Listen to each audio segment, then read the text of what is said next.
కేసీఆర్ పై ప్రత్యేక నజర్ పెట్టింది కాంగ్రెస్. కేసీఆర్ ఏం చేసినా కౌంటర్ అటాక్ దిగుతోంది. నిన్న రాష్ట్రంలో ఎండిన పంటల్ని కేసీఆర్ పరిశీలించారు.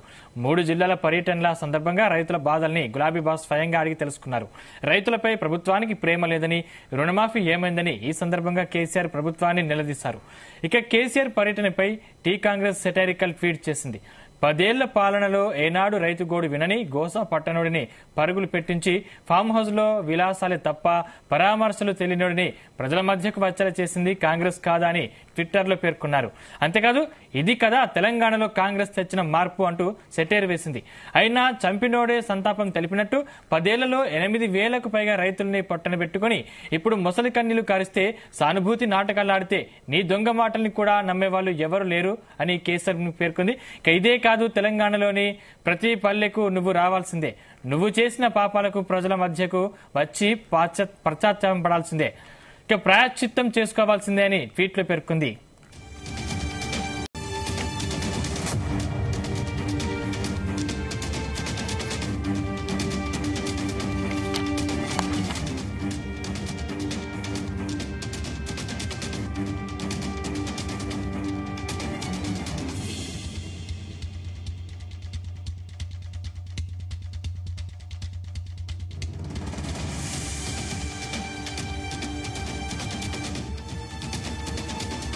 ఇదే అంశానికి సంబంధించిన మరిన్ని పూర్తి డీటెయిల్స్ మా ప్రతినిధి శ్రీచరణ్ అందిస్తారు. శ్రీచరణ్.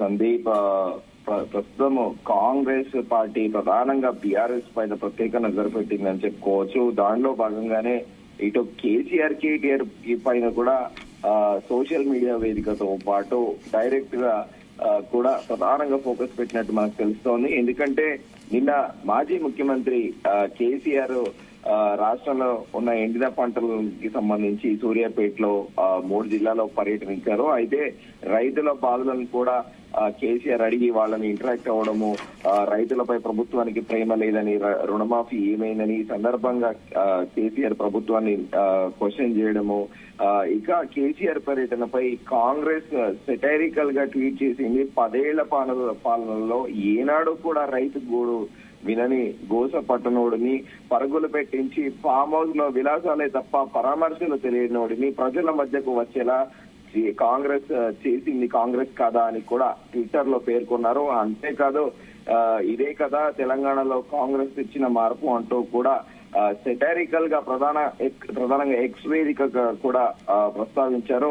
ఆయన చంపినోడే సంతాపం తెలిపినట్టు 10 ఏళ్లలో 8,000కు పైగా రైతులను పుట్టన పెట్టుకొని ఇప్పుడు ముసలి కన్నీళ్లు కారిస్తే సానుభూతి నాటకాలు ఆడితే ఏమైనా వస్తుందా, నీ దొంగ మాటలకు ఇంకా నమ్మే వాళ్ళు ఎవరూ లేరు కేసీఆర్ అని కూడా ప్రధానంగా ఎక్స్ వేదికగా కూడా ప్రస్తావించారు. తెలంగాణలో ప్రతి పల్లెకు నువ్వు రావాల్సిందే, నువ్వు చేసిన పాపాలకు ప్రజలకు మధ్య వచ్చి పశ్చాత్తాపం పడాల్సిందే, ప్రాయశ్చిత్తం చేసుకోవాల్సిందే అని కూడా ప్రధానంగా ఎక్స్ వేదికగా కూడా ప్రస్తావించారు. ఇప్పుడు జరుగుతున్న రాబోయే పార్లమెంట్ ఎన్నికల దృష్ట్యా దట్టు కేసీఆర్ కి కూడా బీఆర్ఎస్ ప్రభుత్వం నుంచి మొదటి నుంచి కూడా ఒక అపవాదం మూట కట్టుకుంది.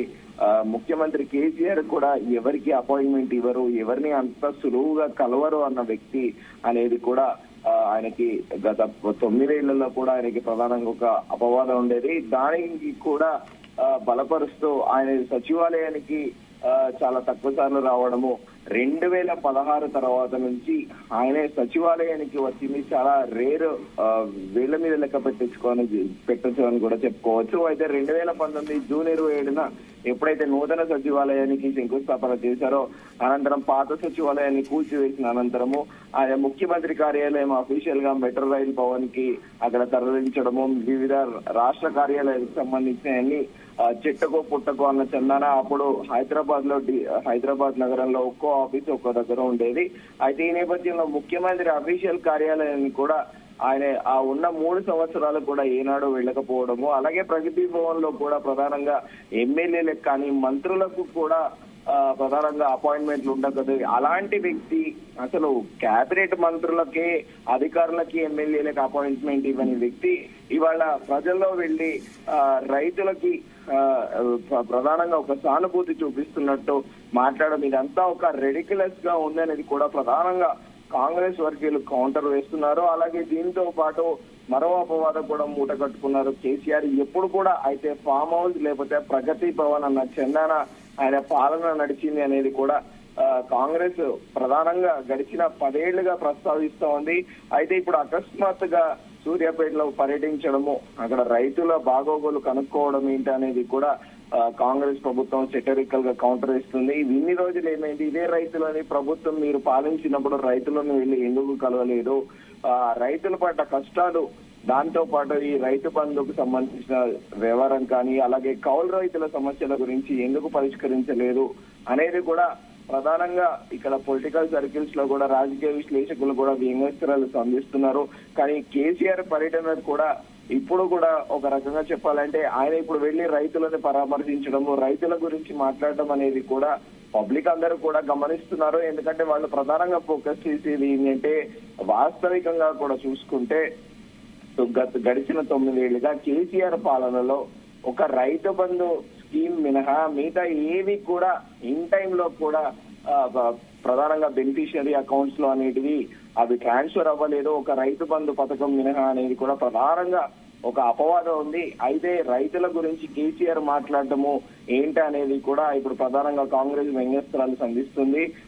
మరి చూడాలి కేసీఆర్ దీన్ని ఎలా తిప్పికొడతారో. వాస్తవికంగా కూడా ఇప్పుడు ప్రస్తుతం ఉన్న దృష్ట్యా వాటర్ స్కేర్సిటీ ఉంది స్టేట్ తో పాటు, అలాగే హైదరాబాద్ సిటీలో కూడా ఉందనేది కూడా ప్రధానంగా వస్తుంది. అయితే నిన్న కేసీఆర్ కూడా ఆయన ప్రస్తావించిన అంశాల్లో కూడా ప్రధానంగా కాంగ్రెస్ తెచ్చిన కరువు ఎకరానికి 25,000 నష్టపరిహారం చెల్లించాలని కూడా ఆయన ప్రధానంగా డిమాండ్ చేశారు. దాంతో పాటు రాష్ట్ర ప్రభుత్వం అసమర్థన ఎండకడతాము, రైతాంగాన్ని వ్యవసాయాన్ని ఆగం కానివ్వము, లక్షలాది టీఆర్ఎస్ సైన్యము రైతులకు అండగా నిలుస్తుంది అని కూడా ఆయన ప్రధానంగా ప్రస్తావించారు.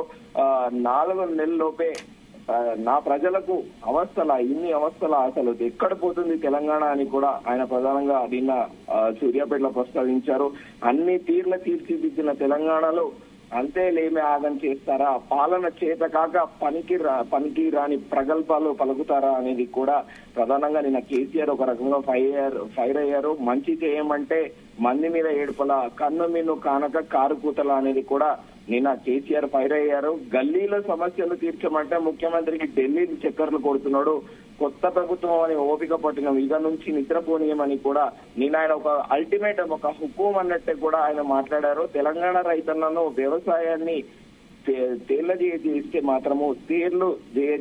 మాత్రము తగిన బుద్ధి చెబుతాము అని కూడా ప్రధానంగా కేసీఆర్ నిన్న ఆగ్రహం వ్యక్తం చేశారు. దాంతో పాటు ఎండిన పంట నష్టం పైన కూడా ఆయన కాస్త ఫైర్ అయ్యారు. వచ్చిన కరువు కాదు, కాంగ్రెస్ తెచ్చిన కరువు అని కూడా ఆయన ప్రధానంగా నిన్న ప్రస్తావించారు. సందీప్, శ్రీచర్ అంటే ప్రధానంగా రైతుల గోసలపైనే పరామర్శ చేస్తున్నారు. అంటే 100 రోజుల పాలనలో ఇలాంటి సిచ్యువేషన్ వస్తే ఇంకా 5 ఏళ్లలో ఇంకా గోసపడాల్సి వస్తుందని కేసీఆర్ అంటున్నారు. దీనిపై కాంగ్రెస్ నేతలు స్పందించారా?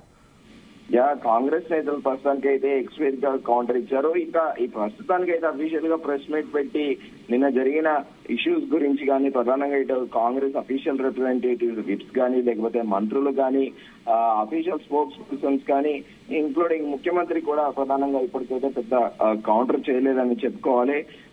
ఎందుకంటే ఇది రైతుల విషయం అనేది ప్రధానంగా సెన్సిటివ్ గా మారింది. ఎందుకంటే ఒక రకంగా కాంగ్రెస్ సక్సీడ్ అయింది కూడా ప్రధానంగా కౌలు రైతుల విషయాన్ని తీసుకుని కాంగ్రెస్ పవర్ లోకి వచ్చింది. ఇప్పుడు ఆ రైతుల విషయంలో చాలా సెన్సిటివ్ మ్యాటర్ కాబట్టి ఖచ్చితంగా కూడా కాంగ్రెస్ ఆచితూచి స్పందిస్తుంది అనేది కూడా మనం ప్రధానంగా ఇక్కడ చర్చించుకోవాలి. అయితే ఎక్స్ వేదికగా వాళ్ళు వ్యంగ్యాస్త్రాలు సంధిస్తున్నారు. అది వాస్తవికంగా కూడా 9 ఏళ్ల మనం ముందుగా అనుకున్నట్టు మాజీ ముఖ్యమంత్రి కేసీఆర్ ఎవరిని కలవకపోవడం కూడా ఆయన ఒక అపవాద మూట కట్టుకున్నారు. సో ఆ నేపథ్యంలోనే ఆ వ్యంగ్యాస్త్రాలు సంధించి 9 ఏళ్లలో ఫామ్ హౌస్ కి పరిమితమైన ముఖ్యమంత్రి ఇవాళ రైతులను కలవడము ఆశ్చర్యకరంగాతో పాటు విడ్డూరంగా ఉందని కూడా ప్రధానంగా ప్రస్తావిస్తున్నారు. అయితే ఈ రైతుల సెన్సిటివ్ ఇష్యూ కాబట్టి మరి ప్రభుత్వం ఎలాంటి డెసిషన్ తీసుకుంటుంది,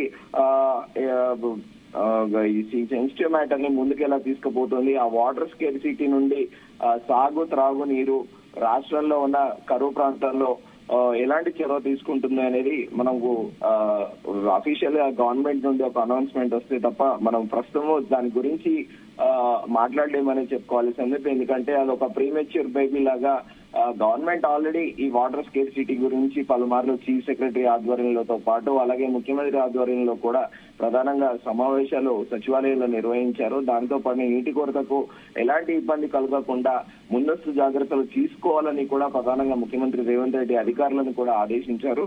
మరి కేసీఆర్ నిన్న పర్యటన గురించి మాత్రము అఫీషియల్ గా అయితే ముఖ్యమంత్రి రేవంత్ రెడ్డి స్పందన అయితే లేదు. మరి చూడాలి ఎలా స్పందిస్తారో. Thank you Sricharan.